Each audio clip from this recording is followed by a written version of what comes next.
Good evening and welcome to Q&A. We're live at the Brisbane Powerhouse. I'm Tony Jones and answering your questions tonight, Labor member for Griffith, Terri Butler. The leader of the Greens, Richard Di Natale. Independent Senator for South Australia, Nick Xenophon. The Minister for Trade, Steve Ciobo. And Independent Senator for Tasmania, Jacqui Lambie. Please welcome our panel.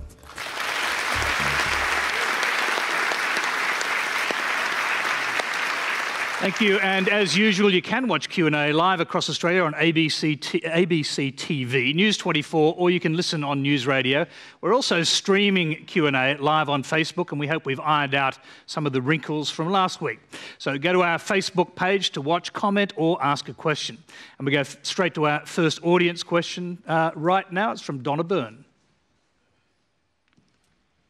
When I first voted, there were federal politicians like Bob Hawke and Malcolm Fraser, and in Queensland we had politicians like Sir Joe and Tom Burns. You might not have liked them, but they told you what they thought. They made mistakes and we all moved on. Now we have politicians who have media advisors, image advisors, people to tell them what to wear. I'm just wondering how we're going to get politicians who truly represent us when we can't even get a genuine leaders debate because people seem so very worried about telling us what they really think and they're very risk adverse. How do you suggest that we get leaders who are true people? Nick Xenophon, and don't say vote for me. I was going to say that. Nobody tells me what to wear. I'm still wearing my $99 suit tonight. It's very hot. What, the suit or yourself? The suit. It is Queensland. Oh, dear. Can I say I think Australians have got a pretty good bull dust detector and they haven't lost that. I saw the leaders' debate last night. Unlike I forced myself to watch the whole thing, it seems as though 6 times as many people watched a cooking show, a singing show and a home reno show than the debate. And if only they used auto cues last night, it would have been more animated. It was just terrible. People were doing things off by rote. I think we deserve better than that. And I think that Malcolm Turnbull and Bill Shorten are capable of something better. But it seems everyone is so neatly packaged and homogenised that lets down the country. So you're right. And I think the solution is that we need democracy that is much more dynamic, and we need more of these meetings and politicians being less cloistered and cocooned from the real world.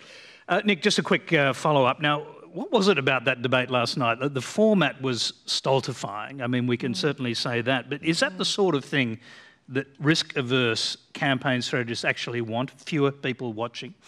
I think they do, and it's been completely disengaged. Well, and come on, we've been doing town yeah. halls all up and down Australia. I don't think that we're risk averse. I don't think our campaign strategists are risk averse. But that debate was just completely, it just disengaged and disconnected people. It was a disgrace, and I think Australians deserve better. Jacqui Lambie. Well, I think we know that Jacqui Lambie can't be scripted. That's been quite clear. It's always a bonus. Yeah, and you're right. You know, just they need to tell it how it is, and they need to lead by example. And if you can't do that off the cuff, then you probably shouldn't be there. And you know what? I've made mistakes. They make mistakes. They don't admit it. I do. That's human. We're all human, and we do make mistakes. And I didn't watch last night's debate. I went to a PCYC. I got raffled off for $2,500, so that raised money for them. So I was very grateful to be doing that, but I think, like a mate of mine said today, well, I was yawning within about 10 minutes and I was snoring within about 15. So I think that gave me the rundown of last night. Steve Ciobo. Look, I'm not that pessimistic. The reality is I think you've got to be careful that the grass doesn't always seem greener. I mean, I'd look at, for example, the US. Someone like Donald Trump, you would hardly call him someone who's micromanaged to within an inch of his life. Is that sort of more of the kind of debate we'd like to see? I guess one of the privileges you have of being a member of Parliament is I've sat through a lot of debates in the Parliament itself, and a lot of those debates are terrific. I mean, don't get me wrong, there's some poor quality ones, but there's a lot of really good quality debates where even beyond the substance, just the level of engagement is really positive. And frankly, look, this is a parliament that served up Jacqui Lambie. It's a parliament that served up Clive Palmer. That served up Nick. I mean, we've got a pretty good mix of people in the parliament, and you can sort of question the style that was adopted with respect to the debate. But I've got to say, I still believe fundamentally that the parliament is a good cross-section of the Australian population. Just on the debate, why did the commercials refuse to run it? They obviously thought they could see something coming. I guess they don't think that a couple of politicians debating is as sexy as My Kitchen Rules. Terri. Well, I mean, I'm not image managed. I bought this shirt at an op shop in my electorate, and I think that sometimes people think that there's more management going on of images than there actually is. I know that Bill Shorten is perfectly authentic. I've known him for a while, and what you see is what you get with him. Last night's debate wasn't entertaining, but do you really want entertainment from your leadership, or do you want people to articulate? Well, let's actually go back to our questioner. Oh, hang on. You asked the question, Terri. Serious, and it was rhetorical, Tony, and everyone else got to go. Yeah, but you can have a go. I'm just going to go, Terri. Do you really want entertainment? And that's Terri, really the I'm going to question. go back to our questioner. You've listened to plenty of the politicians here. What's your view about what you actually wanted from that debate? I think you just want people to, if there are things that aren't palatable, you want people to tell you. You don't want it sugar-coated. And I just feel like they're so busy fighting each other that they've lost focus on the people that they're supposed to represent. Okay, Terri, you can continue now. Well, there is a fight on. There absolutely is a fight on. You've got a fight between us. We want to fund schools. We want to fund hospitals. We've got a plan to save Australian jobs, like the 70,000 Australian jobs that depend on the Great Barrier Reef, for example. And on the other hand, you've got the Liberals who want to give $50 billion away in tax cuts to foreign investors and corporations. And that's the fight. And it's a serious one because it's going to affect the future of the country. So yes, there's a fight. Absolutely there's a fight. Because what we're actually arguing about is the future of the nation and the future of the planet for our kids and for our grandkids. And I don't make any apology for the fact that I'm going to go out and fight really strongly against what I think is some pretty rotten ideas from Steve's mob. Richard Di Natale. Oh, the debate was a snooze fest, wasn't it? It's an hour of our life we won't get back. And did you actually stay awake for the whole lot? I drifted off towards the end. If there was a winner, it was MasterChef, I reckon. Look, the problem with the debate was every single thing that was said was scripted to within an inch of its life. You could see the sort of focus groups coming out in each of the answers, and I think you're right. People just want politicians who are going to say what they believe and what they think, and they're not getting that at the moment. I mean, Malcolm Turnbull's a case in point. The reason the Liberals are in such trouble at the moment is this is a man who clearly is hamstrung by his party and can't actually say what he thinks. He can't tell you what he thinks. And I heard someone say the other day that he looked tired, and I reckon hypocrisy is really tiring. I think it can really take it out of you when you have to be very careful about every single syllable that comes out of your mouth because you're worried that you're going to offend the backers who put you into the parliament, not because they agreed with your policies, but because they thought you were more popular. And the reason he was popular was because he had views, he expressed them, and now what we're getting is this sort of stage-managed approach from him. And I have to say, it's something that's pervasive in politics more generally. You've got this professional class of politicians who spend their time in student politics. They go and work for a politician.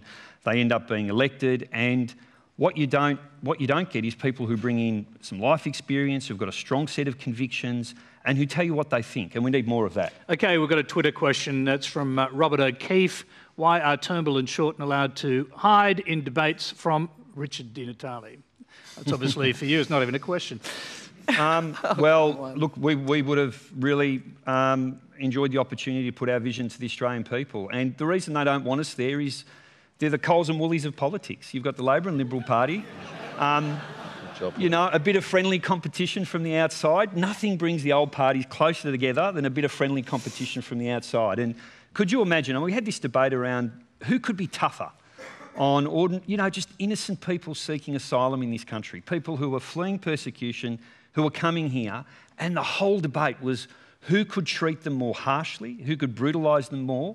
Why not have another perspective there that says there's a different way of dealing with this issue. All right, Nick Xenophon.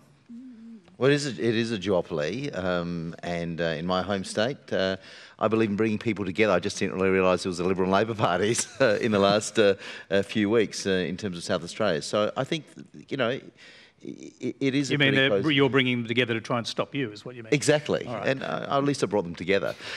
So I think the issue is that. It is tough to break through. It's tough to break through into a lower house seat, for instance, but I'm hoping we can in South Australia. All right, we'll come back to that in a minute. Steve Ciobo, I'm sure you want to respond to the Coles and Woolies jibe and the various comments made about Malcolm. Just because, I mean, I actually think that Richard and Nick's attitude is really arrogant, to be blunt. It's an attitude that says, you know, yeah, I do. I think it's really arrogant because it's an attitude that says to the vast majority of Australians who find a common set of values and principles with the major parties, you're basically, the two of you are sitting there saying, you know what, you're not that smart, you're getting caught up in the hype and the marketing, and you actually need to realise that there's more to politics than what the two majors represent.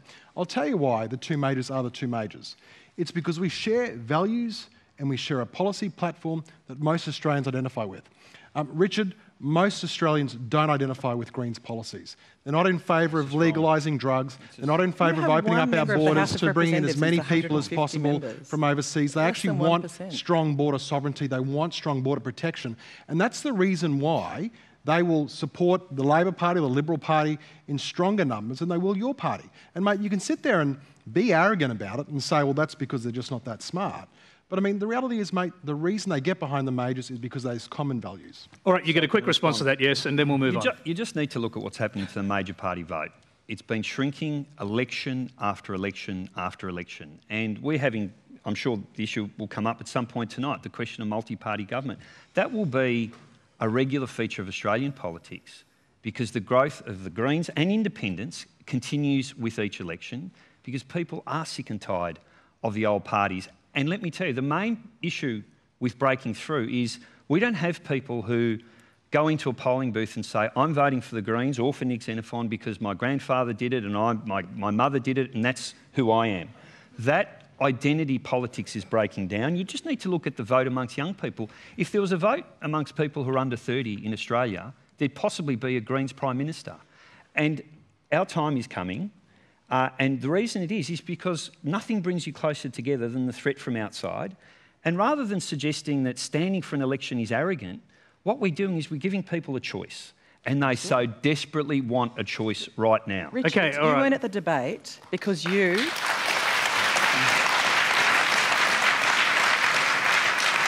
You were not at the debate because you are not vying to become the Prime Minister. You are not at the debate because you do not have the capacity to become the Prime Minister after this federal election. There's a choice. He's in the Senate for a start, and he's got one member of the House of Representatives out of 150. Well, and that's why you weren't at the debate. And people have got a serious choice to make here.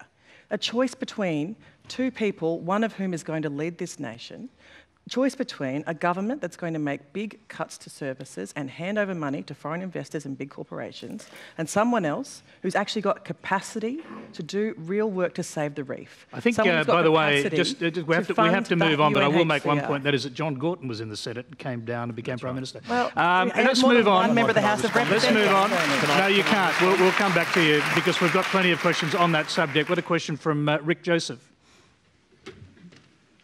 I guess my question is for the whole panel. I applaud the drive for jobs and growth, but what will be done to help the working poor of this country?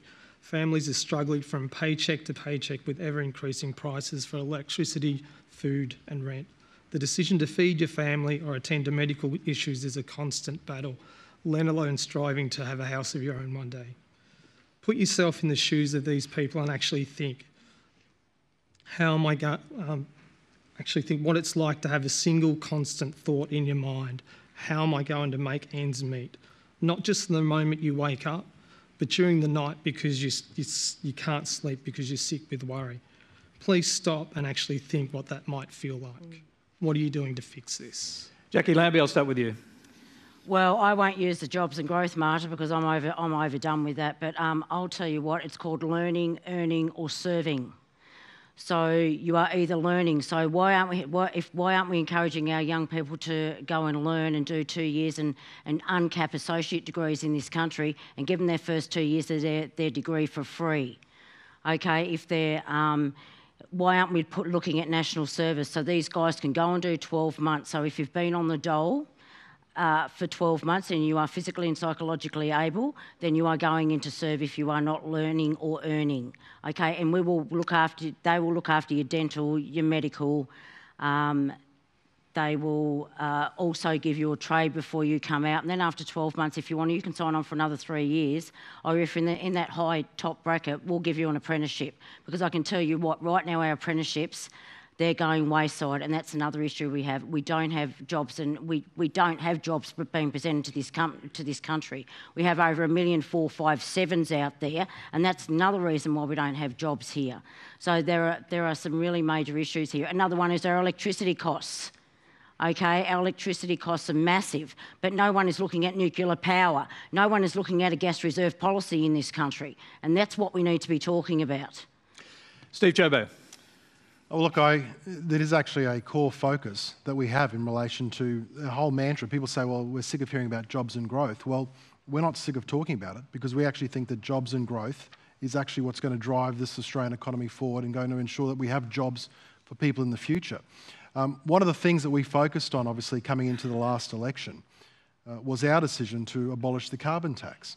The reason being because the people who are most heavily penalised were the ones who had least disposable income to spend on things like, for example, electricity. That's the reason why when we took that decision to remove it, we kept the carbon tax compensation in place to try to make it easier for them.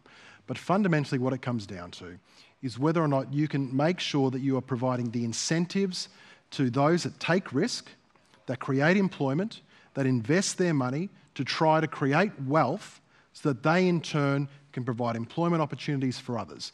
If it was as simple as just saying, well, you know, instead of getting a bulldozer to dig a hole, we're going to get 1,000 people out there with teaspoons, then that would be the solution. But it's not that simple. You actually need the economy to work, you need the growth, and that's why it's absolutely crucial that there's an economic plan for this country. Because at the moment, the rest of the world is struggling with a lot of economic headwinds, but Australia, with 3% growth, has the highest rate of growth out of any G7 country and 3 times the rate of job creation, which provides a better future for those who are looking for work. Nick Xenophon. I'm sitting next to the Trade Minister, and he's a decent bloke, but I think that what we're doing to sign up on the TPP will be a big mistake. If we're interested in about our national sovereignty in terms of jobs, then we should have a Buy Australian First policy when it comes to the $59 billion a year that the Commonwealth spends on procurement. Why should we be exporting jobs overseas to the extent that we are? The government's own analysis says that in terms of the China, the Japan and Korea free trade agreements, that exports to those countries will go up 0.5%. Nick, I'm going to get you to address the question specifically, because that was really a question about the growing divide in Australia, as that person sees it between haves and have-nots. Absolutely, okay. and there's a growing divide because we have policies in place that I think will weaken our economy, that we should be spending government monies on local procurement, on local jobs. And in terms of the growing divide, the fact that there are pensioners in this country that can't afford heating, that there are families who just simply cannot get by on week to week indicates a gross failure of our policy. And one of the things we need to do is to get away from this free trade mantra that I think is actually making our economy weaker, not stronger. You think less trade is better? Well, if you look at your own figures, if you look at your own figures, our foreign debt, not protectionist walls, our foreign debt is approaching $1 trillion. Which is extraordinary. Well, last year was 74 billion. Yeah. I saw the Labor Party's fault. Well, last year was $74 billion. Okay, so I'm not going to let this sidebar argument interrupt the flow. Can I hear from Terri? Certainly. I worked at a startup firm some time ago, and pretty much everyone there was living week to week. Me too at the time, putting myself through uni, and it went under. And last week they didn't pay anyone's wages. And what actually forced them to pay us was the fact that we worked together and held them to account. And ultimately, I think what's happening in this country is people are getting weaker and weaker and jobs are getting less and less secure. And that's something that I think is a real problem. You know, Jacqui talks about 457 visa workers. I'm worried about the number of 457 visa workers in this country. And I'm worried about the lack of security that they have because the fact that they are easily exploited, means that they are quite weak and that drives down conditions for everyone else. I'm worried about the fact that the Productivity Commission in the Liberals' review of the IR laws didn't seem to think that the fact that we've had so many independent contractors setting up in the last 15 years and having no security was a problem. I'm worried about the fact that they don't think that casualisation of labour, people just not knowing whether they're still going to have a job, is a problem. I think most of us would have had people in our family who've been made redundant from a job, or I was made redundant from that job, been made redundant themselves. I think we've all seen what's happening in workplaces across this country, even in government workplaces where there's government, there's 100,000 or more government employees who don't have an agreement because Malcolm Turnbull's been unable to sign off on agreements. The fact is, job insecurity is a major problem in this country. The way we deal with it is not through xenophobia, it's not through trying to lock out the world, but it's also not through saying we've just got to have completely laissez-faire, a free open slather for everyone. We actually need strong workplace relations laws, and we need to have a strong economy. And that also doesn't mean just leave it to the market. I don't support that at all. That's why, for example, I mentioned before, there's 70,000 jobs that depend on the Great Barrier Reef. That's why we can have strong pro-environment policies, stronger pro-environment laws, and better jobs and more secure jobs into the future. Richard Di Natale. Well, it's a great question, and it's something we just don't talk enough about, this growing inequality in Australian society. One of the reasons I got into this job, I spent a couple of years working in the Northern Territory in Aboriginal health in a medical clinic, and it was an experience that made me realise if you're going to do something about people's health, you've got to start with the circumstances in which people live. And we live in a country where there are 2.5 million people living below the poverty line, 600,000 of them kids, and yet we don't, when someone can't find a job, we commit them to poverty because New Start's way too low. We need to increase New Start. We put big barriers in front of people to be able to access healthcare. We've got increasing out-of-pocket costs for people going to see a doctor, a GP. We've got the government that wants to freeze Medicare rebates, taking money out of hospitals. Education, you've got, again, kids who are born in an area of disadvantage. You know automatically that's going to impact on the educational opportunities, which is why we need to fund Gonski. We have so much work to do in Australia to address that growing gap between the rich and ordinary people. And we've got a government that wants to give $50 billion in tax cuts and just hope that magically that money will flow through to people who are vulnerable. It doesn't work like that. It's a failed ideology. We can be much better. We've got to end those unfair tax breaks. There are so many of them, negative gearing, superannuation, multinational tax avoidance. And let's start funding Medicare, funding New Start, investing in schools, investing in TAFE.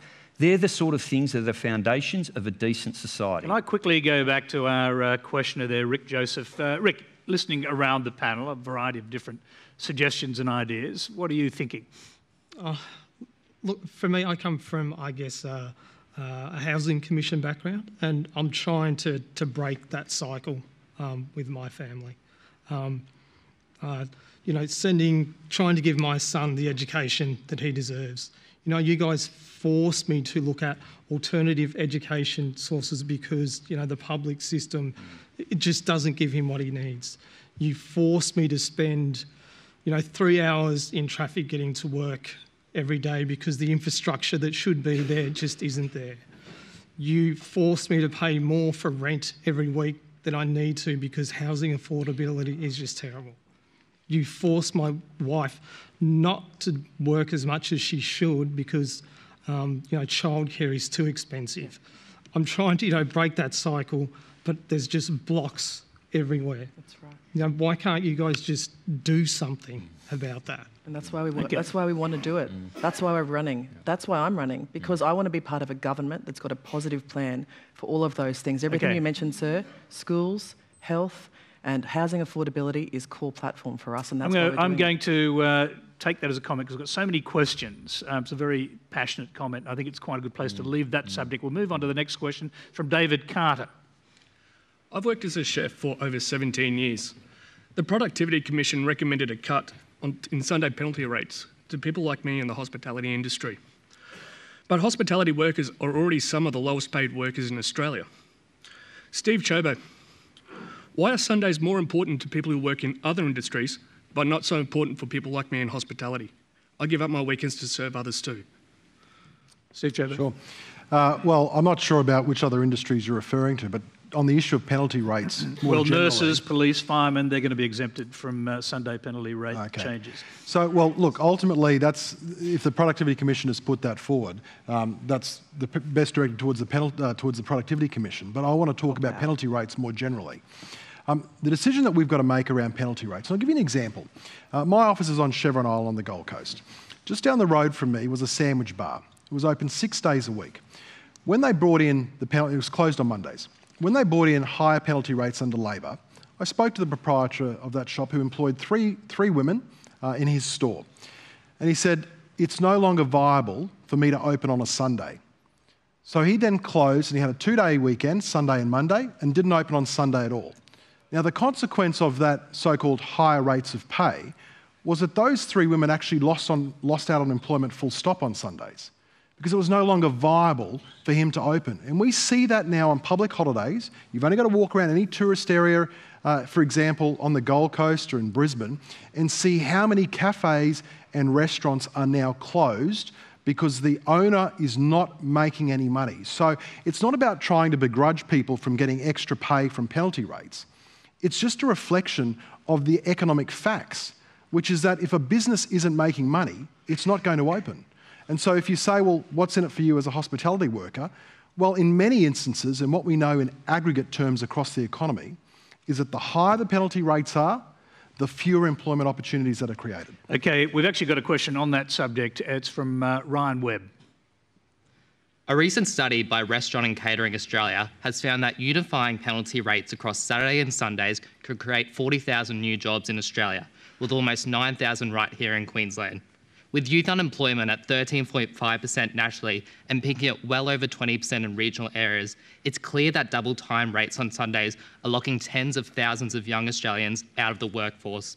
If we're serious about creating jobs and opportunity, wouldn't ending Sunday penalty rates be a great place to start? I'll start with Terri Butler on this. So you're saying an interest group commissioned a report and it said exactly what the interest group wanted. That's amazing. What are the odds? What are the odds, Nick?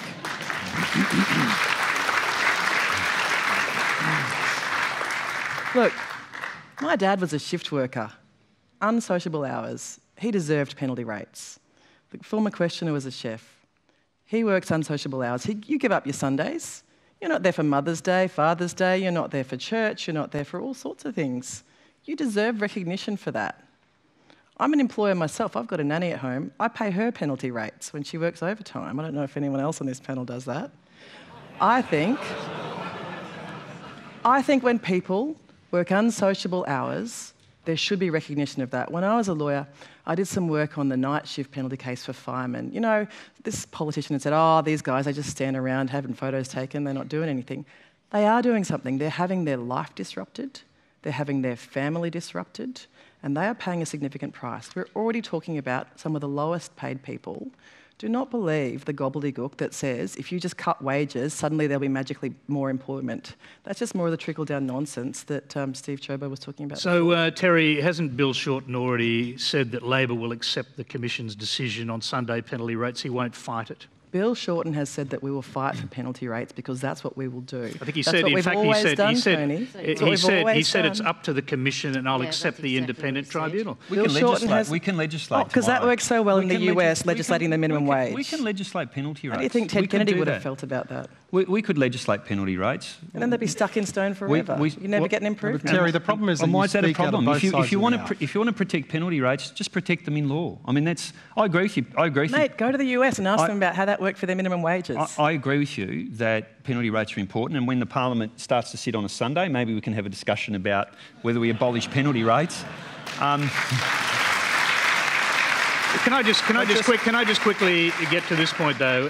If Bill Shorten's going to accept the tribunal's decision and they say Sunday penalty rates go for people like the hospitality workers, Labor won't be fighting. We're fighting for penalty rates. We put in a submission, Tony, to the Fair Work Commission. Unlike submission. Some but are you going to accept? Are you going to win? Are you going to accept the tribunal's decision or not? Tony, we put in a submission arguing why penalty rates should be there. Penalty rates have been a feature. That'll fix it. Penalty rates have been. Look, I've got a bit more confidence in Fair Work Commission than you do. Maybe because you've never been there, but I have. And I know that penalty rates have been a feature in this country for a very long time because the Commission recognises the unsociable hours and the sacrifices that your kids, that your family members, that your friends, that you make because you give up your time on a Sunday. You're quite right, maybe Parliament should sit, Richard. Maybe churches should start having services on a Tuesday lunchtime. But the fact is our society is divided up. We do have weekends. Okay, weekends still matter. Let's hear from our other panellists. Nick Xenophon. Look, I took a lot of order on this politically because I was worried about young people losing their jobs on Sundays. I handled it badly. I listened and I learnt from both small businesses and employees. Restaurant and catering, 40,000. The figure that I relied on when I advocated for this, I think in a misguided way, was 4,000. So there's been a zero added onto it in the last few years. Look, I think small businesses are doing it tough. If students are working on a Sunday and that's the only job they can get, that's something to take into account. But ultimately, I hate to say it, but I'm with Bill Shorten on this. I think you need to have the independent umpire to assess it. If there is some small variation for small businesses with a dozen or 20 employees or less, maybe there's something in that, but we mustn't lose that safety net. Jacqui Lambie. Yes, last time we let a tribunal or commission decide something was the Road Safety Remuneration Tribunal, and 35,000 truck driver owners would have lost their bloody jobs. That's what happens up there. That is not true. So that's exactly what's true. Exactly what's true. You're wrong. So you know what? Don't trust those public servants. I can tell you that right now. Oh, good. Public servant bashing. Excellent. Any public servants in the audience? Okay, first of all, this is like Medicare. If you start chipping away your penalty rates, it's like Medicare. It'll be the frontline services that'll be next. There's no doubt about that. That money that these people earn on Sundays, that feeds back into their small businesses within their community. So no way am I supporting penalty cuts for Sundays. I just won't do that. Okay, we're going to move on. We've got plenty of questions to go through. You're watching Q&A live from Brisbane. The Prime Minister called this double dissolution to clear away a hostile Senate. But the experts tell us after July 2, the balance of power will still be held by the Greens and independents like Nick Xenophon and Jacqui Lambie. Our next question is from Harry Spicer. Thanks, Tony. My question's to all the crossbenchers here tonight. Given that you held the Gillard government hostage, which objectively resulted in horrendous policy outcomes for Australia, and given that you've now spent the last 3 years being openly hostile to any reform in the Senate, as well as regularly being patently unreasonable in negotiations, arguably holding our democracy to your self-interest, why should Australians consider voting for you this election? Are independents really what the punters want? Richard Dennis. You can start us off. Okay. So I think you're the only one who actually held Julia Gillard. I suspect he's not a Greens voter. How'd you guess that? Look, a few things. Let me firstly challenge this assertion that the previous period, the Gillard government, with the support of the Greens and Independents, was not a productive period of government. We had the world's most significant climate legislation passed. The best climate laws anywhere in the country. We had a number of other things, Medicare-funded dental care and so on. I'll just say politically, the carbon tax turned out to be a fatal misjudgment on Gillard's part, did it not? Well, the problem I think against the CPRS. The problem with, and I think history is sort of been rewritten a little bit here. The problem with that period of government was the division within the Labor Party. You had the Rudd division, and people were very angry about that. I think the climate legislation, there's very significant support for strong climate laws in the country. We had Medicare-funded dental care. You've got kids now who can go to the dentist and have $1,000 worth of Medicare-funded dental care provided. And that was a condition of the Greens inside playing a constructive role with independents, with the Labor Party. Now, talking about the role that we've played in the Senate at the moment. Do it briefly because we want to hear from everybody. Yeah, look, if it wasn't for the Senate, we'd have Medicare co-payments. We'd have young kids who have been taken off income support for 6 months. We'd have $100,000 degrees. And the Senate played a very constructive role. We're there as a house of review. When there's bad policy, we won't support it. We've also been very constructive. We helped to pass laws around multinational tax avoidance. The Greens ensured that that legislation got through. Medical Research Future Fund, foreign ownership legislation, a whole raft of significant legislation with the Greens playing a constructive role in the Senate. And Australians like it. They put us there. They vote for us because they want a check on executive government. That's the reason the Senate exists, and that's why people vote for us in that position. Okay, Nick Xenophon. Sometimes the Senate needs to save a government from itself. That was a ripper of a question, and let me rip into it now. The fact is, I come from the political centre. At the last election, I know Steve says we're on the fringes. At the last election, I managed to outpoll the Labor Party, and just under the Liberal Party vote, I was up against Corey Bernardi, and he's much more popular than me in South Australia. But the issue is that the Senate is there to put a check on the executive arm of government, as Richard said. I understand that, but if you take a look at like the United Kingdom system or the Queensland system, you can clearly see in those systems, like where the governments run riot, they get pulled into line and they get voted out. The Newman government was voted out, and in the UK where they don't have that. Remember Joe Bjelke-Peterson? Does that name ring a bell? Okay, finish your point there. Go ahead. Yeah, I'm just saying, you know, I think governments should be given a mandate to go and do the reform they want to do, and if the electorate hate that, well, then kick them out. Okay, that's a good point to bring Nick Xenophon back in. Well, guess what? Those that founded our Constitution 120-odd years ago, during those constitutional conventions, agreed that we needed to have a check and balance. We need to have a states' house. We needed to have a proportional representation system, which in some ways is more democratic than the winner-take-all approach in the lower house, in a sense, in seats. So that's really important, that we need to have that check and balance. From my point of view, it's about working constructively with the government of the day, but it's also about holding them to account. And my concern is that the major parties are not in tune with a whole range of issues, such as free trade agreements, which I think aren't in the national interest. So you're shaking your head. Happy to exchange some information with you on that. Okay. But the issue is Nick, this. Can I just jump in there? Because if the polls are right, you could end up with 3 or even 4 senators. You could be in a very significant position. And going back to the second part of his question there, would you accept the government has a mandate to do certain things? For example, the $50 billion company tax cut. People vote differently between the two houses of parliament. I mean, I have real concerns that the $50 billion tax cut, corporate tax cut, is the best way to stimulate the economy. We are facing the loss of 200,000 jobs in manufacturing in this country by the end of next year. That, to me, is a jobs crisis that we need to address now, rather than when people turn up on dole queues. So, sorry, that's a no to the corporate tax cut? Look, the government has a mandate to introduce legislation. The Senate has a mandate to scrutinise it very carefully. Jacqui, Lambie? Just so, the mandating's not the issue. It's the stuff that they bring in after that they don't tell you before the election. That's the problem. Okay, now just so we're clear, the crossbenchers put through 75% of the legislation. We put through $30 billion worth of savings and $32 billion we did not. Okay, but if you want, I mean, this gentleman over here, I'm sorry, what was your name up there? You were very good. Everything you said was very, very true.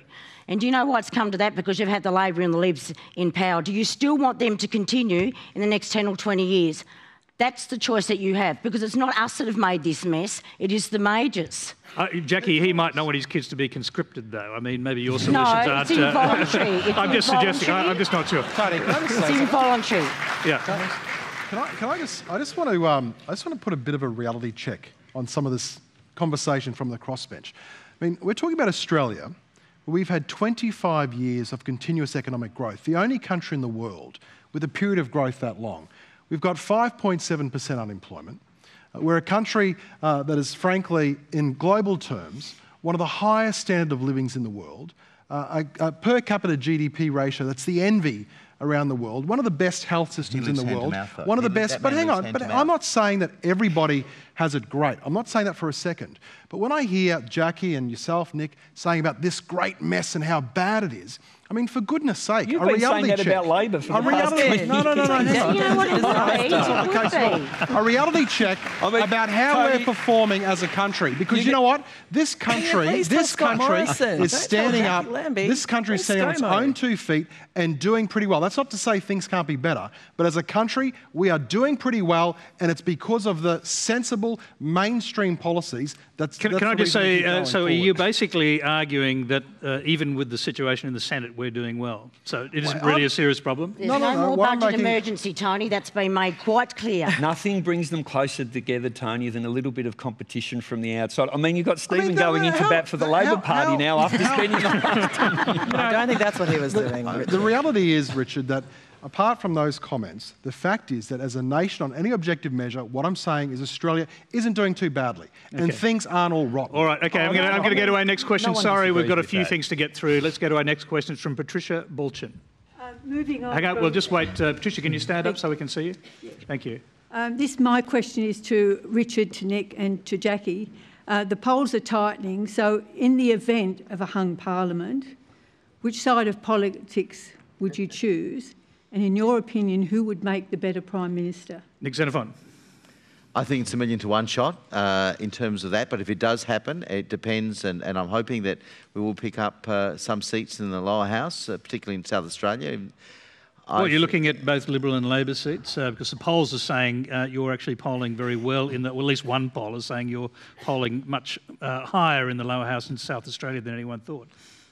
Well, we'll wait and see, but I think, Rebecca Sharkey, our candidate for Mayo, is doing very well based on some recent polls in the seat against Jamie Briggs. Look, in the highly unlikely event that occurs, then it's a question of negotiating with both sides, being open about it, consulting with your community, and basically trying to see who will do the best job, and to try and bring the parties to the centre on issues such as gambling. But do you have a set of principles around who you would choose? What are they? Who gets the highest popular vote? Who gets the most number of seats? What is the set of principles? The set of principles will be what will they do about issues such as predatory gambling, about Australian-made and Australian jobs, and about government transparency and accountability.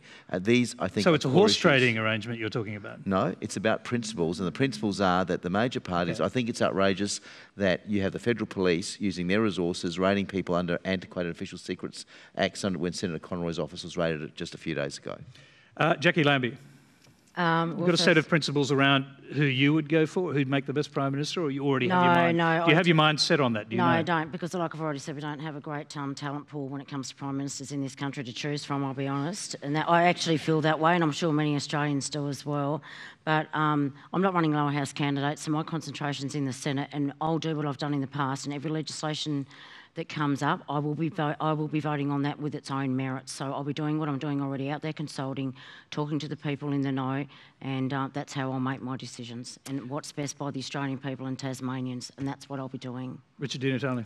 Well, just look at the issues that we're campaigning on during this election, taking strong action on global warming, the transition to the renewable energy economy and all the jobs that comes with that, a bit more decency towards people seeking asylum in this country rather than brutalising them. Yeah, very precisely, in a hung parliament, which party would you choose? I'm answering and who would make the better Prime Minister? I'm answering the question. All right, okay, you need to do it So quickly. look at those issues: inequality, Medicare, schools, political donations and reform around those areas. Now, on all of those measures, this government has been a disaster. They have been a disaster. So while this is a decision for the party to make, my view is that it's inconceivable that we could support this government, and that ultimately, if the choice came down to who we'd support, we'd like to enter productive, responsible negotiations with the Labor Party. And Terri Butler, are you open to an alliance with the Greens? You've done it before. We intend to win a majority in the lower house. I think probably the more likely question is, what are the alliances going to be in the Senate once Malcolm Turnbull's policy to get Pauline Hanson elected to the Senate comes good and she's in the Senate next term? I think, frankly, Malcolm Turnbull getting Pauline Hanson into the Senate is going to be the biggest sleeper issue, and I actually think he should apologise for getting her in there in the first place. Okay, we're going to move on to our... very briefly. I reckon a Labor-Liberal coalition probably makes the most sense. I reckon that's the one that come we on, should have. Richard. You just... Honestly, that's such a silly thing to have said. Our values are so different. Okay, let's just quickly move to our next question. It's from Hannah Taylor. There's been ongoing discussion of preference deals between the Liberals and the Greens in a mutual attempt to undercut Labor seats. Wouldn't any such preference deal, whether formal or informal, be a complete betrayal of the values of both of your parties? Particularly when you want an alliance with them. So let's just be clear, we won't be preferencing the Liberal Party in any seat in the country. We've made that very clear. We'll do what we've done in most elections. Our branches will preference Labor. In some seats, they won't like the Labor candidate and they won't recommend preferences to anybody. That's the decision that I suspect we'll make. You've got Anthony. Isn't that essentially a strategic decision? No, we've done seats where you've got a chance of No, winning? it's not. We've done that, I think, in every election I've been involved in, You made Tony. a deal with Michael And in fact, Kroger. you know what's interesting? I mean, he's not denying he made the deal, is he? The only person out there canvassing... Sorry, you need to respond to that. What was the question? But you're doing it because you made the deal with the Liberals. I mean, you're not denying you made the deal. What deal are you Michael talking about? Kroger's saying that you made Michael Kroger said it. It must be true. So you're denying it? Yes, I am, absolutely. There's no deal with the Liberals? There is no deal with the Liberal Party. There is absolutely no deal. The only deal haven't that made a I'm deal aware with of them is that a you're deal not gonna between the preference. Labor Party and the Liberal Party in Melbourne Ports, where Michael Danby has said he would rather have a Liberal member of Parliament than a Greens member, effectively in a hung Parliament potentially handing government to the Liberals. And we've got Anthony Albanese out there saying, please, to the Liberal Party, please give me your preferences. He's been out there for the past 2 weeks with a begging bowl saying, we desperately need your preferences to help me get over the line, pleading for Liberal Give me your preferences. primary vote to voters, because that's actually what's going to matter in that seat. Let me quickly go to Steve Ciobo here. I mean, Michael Kroger, Victorian power broker of the Liberal Party, did want to do agreements with the Greens. Have any of them happened? Would you support such an agreement, your preference swapping deal? Richard's already made his point very clear in terms of there being no deal. But, you know, for me, Tony, it's quite fascinating to watch Terri and Richard bicker because, you see, what's fascinating about this election is that the Labor Party knows that they're in serious strife because they obviously appeal to the centre-left. Richard knows this is the best opportunity that the Greens have ever had to really strike forward. They're trying to do that. The way in which you see this playing out is, take, for example, on border protection. The Labor Party is split, massively split on border protection. More than 30 candidates and members have now openly repudiated Bill Shorten's position on border protection. Richard knows it. He's tapping into those who say, well, you know, the way forward isn't what the government's currently doing. And the Labor Party's completely split down the guts because you've got people like Terri and others who say, no, there's no difference between us and the Liberal Party. And then you've got those on the far left of the party. Those on the far left of the party who are saying, we're with the Greens, we're with the Greens. I mean, this is the fundamental problem that Labor's got, the challenge they've got to get over. Richard knows it. That's why he's excited, because he says Tony, this is the best chance we've ever had to get more Greens members I know in. this is really hard to believe, but I don't care what the Labor Party think about this issue. I care about those kids who are rotting in hellholes in those offshore camps because we've got a Liberal government and a Labor Party who haven't got the courage to stand up and say these are people who are going to make a contribution to this country, and a decent society doesn't take innocent people and harm them, and we know they're being harmed, to send a message to someone else. So, Richard, we are harming innocent people. How come? Okay, I'm going to cut that one off there. You both had you say, I want to hear our next question, totally different subject. It's from Nathan Schultz. My question is to Stephen Hang on a Ciobo. sec. Can you please stand up, Nathan? Yeah, sure. My question's to Stephen Ciobo. My wife and I own a small business, a cafe, which I'm very pleased that previous Liberal members of this panel have recognised as being important to the political debate. We unfortunately don't have a $6,000 toaster. The corporate tax cuts which your government have proposed will give my wife and I about an extra $8 a week, which is excellent. But meanwhile, I understand that people in this room are more likely for themselves and their families to spend more money going to the GP. So my question is, wouldn't it make more sense to cut out the middleman? You could keep the $8, everyone in this room could have bulk billing protected, and then all of my customers would have more money for our shop. Steve Ciobo. Are you surprised to find a small business owner who doesn't want the tax cut?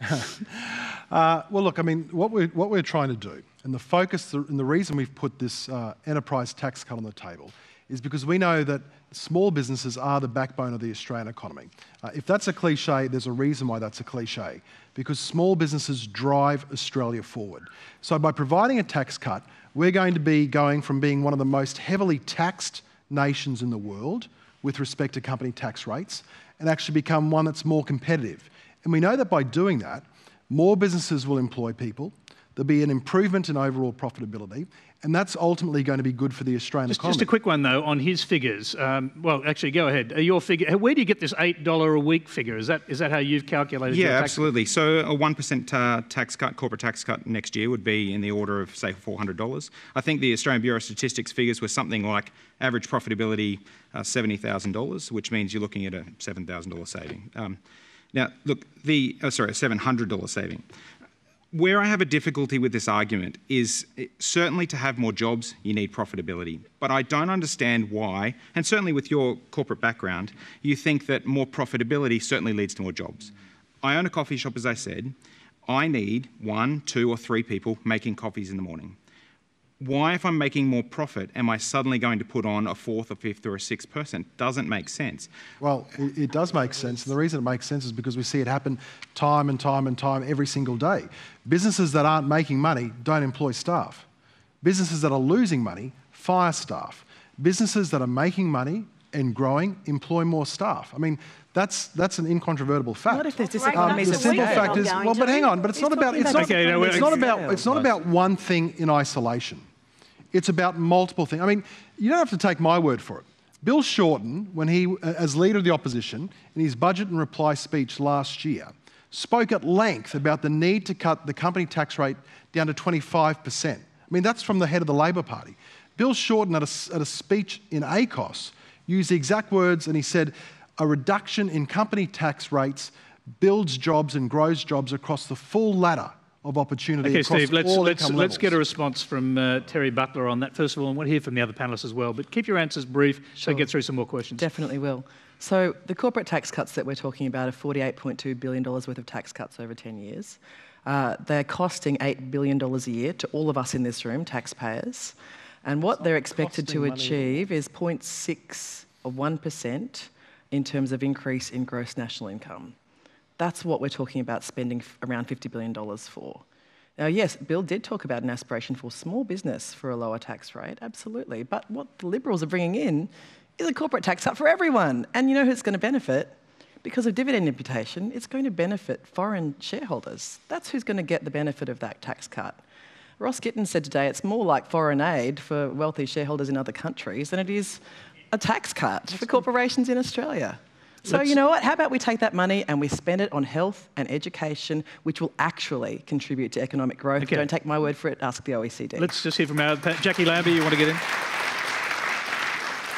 Okay, so this is the problem that I have. What classifies a small business? How much money can they make? Because I can tell you what, if they put a cap, because a lot of small businesses don't make a lot of money, if you actually put a cap on that instead of feeding your big business mates up the top, you'd be able to give them about another 10% cut on top. You would be able to do that, and then they would be able to employ more people. But you've got to, you know, that's a small business. Multinationals are not small businesses, mate. Nick Xenophon. Am I missing something here? Because most small businesses, and the ABC fact-checking unit might say that I'm wrong, and by the way, they're being shut down, I think, after the election, which I think some people, some pollies might be quite happy about. I'm not, even though I've been caught out by them a couple of times. But I learned from that.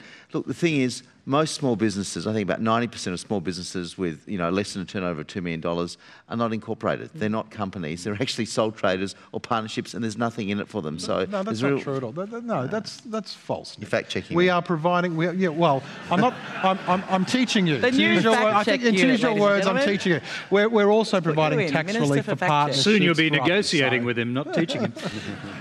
Okay, Richard Di Natale. Oh, well, it's just the choices. I mean, these are choices, and as a society, we have to decide what things we value, and whether we value Medicare, whether we think we should bring dental into Medicare, whether we value schools, and we want to invest in things like the Gonski reforms and kids. I mean, we've got almost 500,000 kids with disabilities in this country who can't get access to support in schools, who can't meet their potential.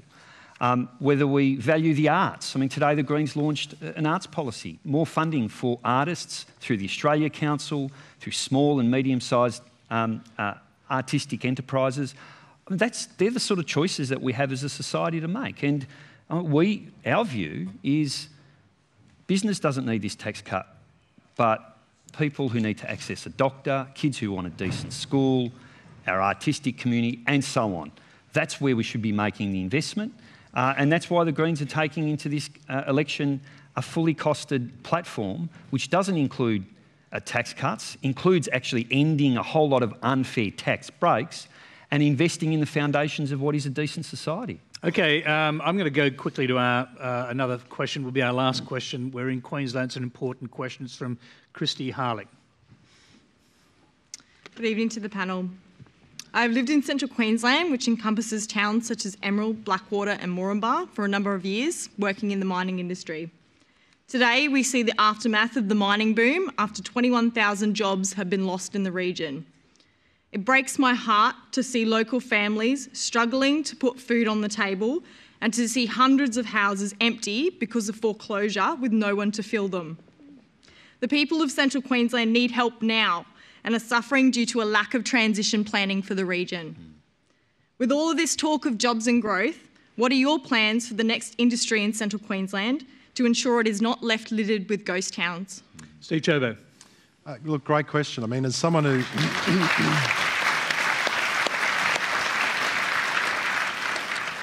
as someone who grew up in far north Queensland, I've got, I think, a pretty good appreciation of a lot of the challenges that people from central and north Queensland have. And what we're focused on is this exact issue about a transitioning economy. You would have heard the Prime Minister talk about making sure we have a national economic plan to deal with our transitioning economy. So the kinds of industries that we're talking about here, one, we want to make sure that projects like, for example, Carmichael go ahead.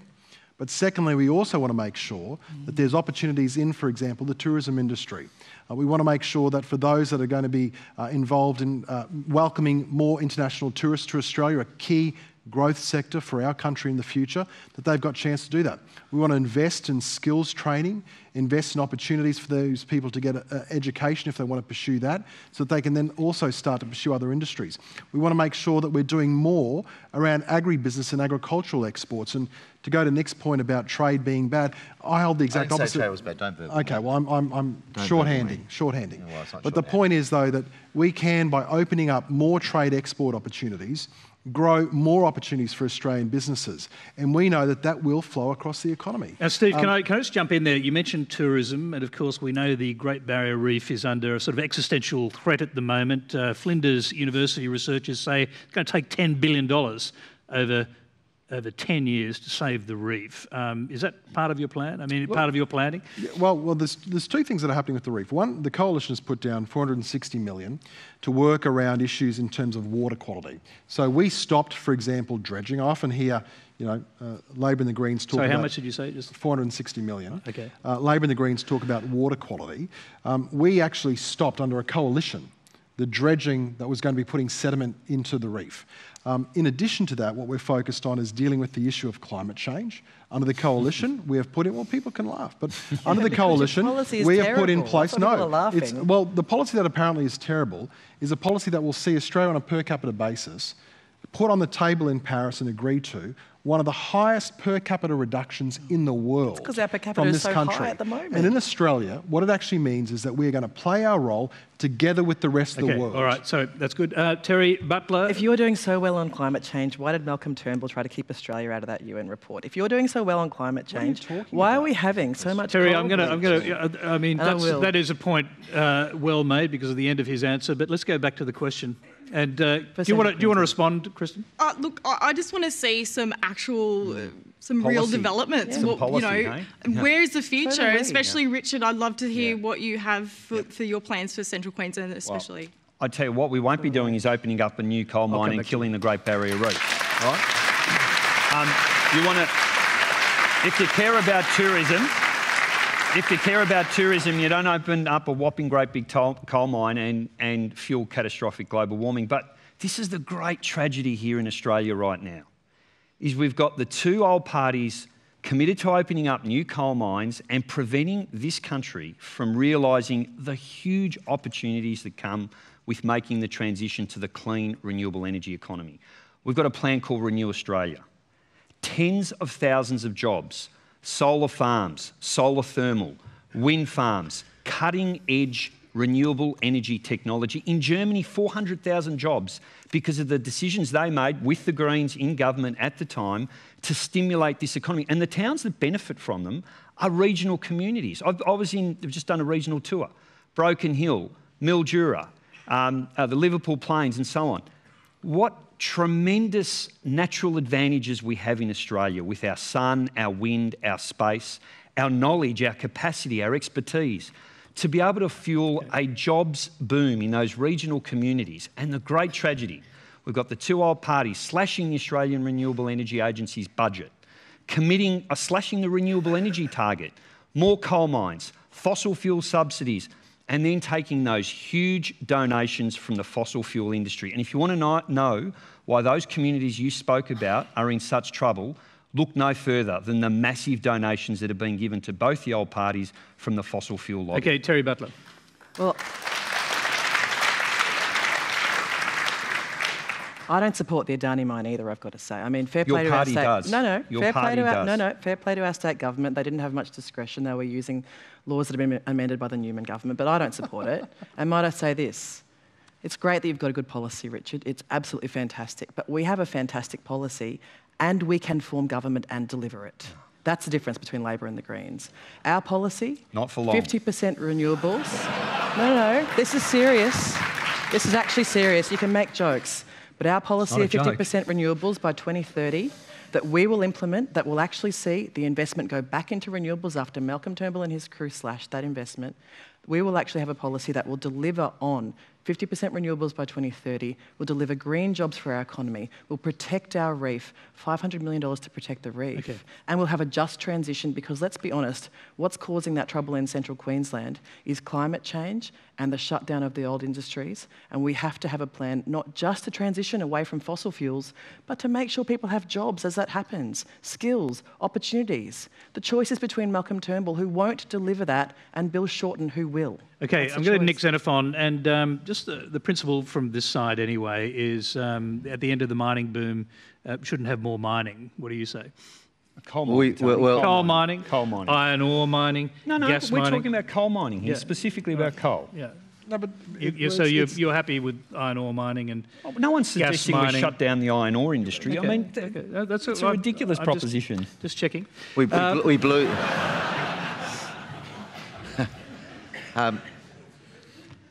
We blew the mining boom. We blew it. We should have had a sovereign wealth fund. We should have been able to cushion ourselves from these shocks. Politicians hate saying this. I don't know the answer, but I know that Suzanne Grant, who's running on my team for the Senate in Queensland, I think she's going to come and visit you very soon. So if I can get your details, I mean, this needs dialogue, this needs consensus, and we need to find the funds so these communities don't wither and die. Jacqui Lambie. First of all, I just want to make it quite clear when it comes to all this UBU clean energy stuff that when it comes to Germany, they're paying double the price we are for our power. That's the first thing. And their base load, when their wind isn't, their turbines aren't turning, they get their base load energy from France, which is nuclear energy. So that's how that operates, just so we're all quite clear. You need to have, I'll tell you what needs to go on. The same thing as what needs to be in Tasmania. We need to look at payroll tax and making that exempt outside the city areas. We need lower energy costs, obviously, and our dairy. First thing that we could do tomorrow is put a 50% a litre levy on our milk so our dairy farmers survive in this country. And you know what? I had Barnaby Joyce telling one of his staffers telling the National Dairy Products Manager today to shut up and not say anything about what Barnaby's offering, because what Barnaby's offering will only help about 3,000 over the 6,000 farmers out there. That's all it's going to help. So you know what? His alternative for helping our dairy farmers is not an option. So let's get real here. Let's put 50 cents a litre levy on our milk. That's the first thing we can do tomorrow. All right, I'm going to quickly go back to Steve Ciobo. Listen to this. You're a Queenslander. You've come from northern Queensland, but there's people out there really suffering. So just in 30 seconds, how big is the commitment from your government to fixing that? Well, I mean, I'm not going to repeat myself. I outlined what we're going to do. It's about a transitioning economy. It's about providing opportunities for additional mining investment, but also in tourism, in reskilling, in training. We're putting money on the table to do all of these things. And I mean, Richard made a comment about no more coal mines. Well, you know what? What he means is no new coal mines in Australia, because global demand for coal is still going through the roof. That's what the so when coal Richard prices sits there and says, hang on, when you sit there and say you're going to save the reef, what you're actually saying is you don't want it in Australia, you want it to be done elsewhere in the world, not at all. Still emitting CO2 and in fact emitting higher levels of CO2 than you get in Australia. Okay. That's not going to save the reef, mate. It might make you feel good, but it's not going to actually make a difference. I'm sorry we're over time. Sorry about that. That's all we have time for tonight. Please thank our panel, Terri Butler, Richard Di Natale, Nick Xenophon, Steve Ciobo and Jacqui Lambie.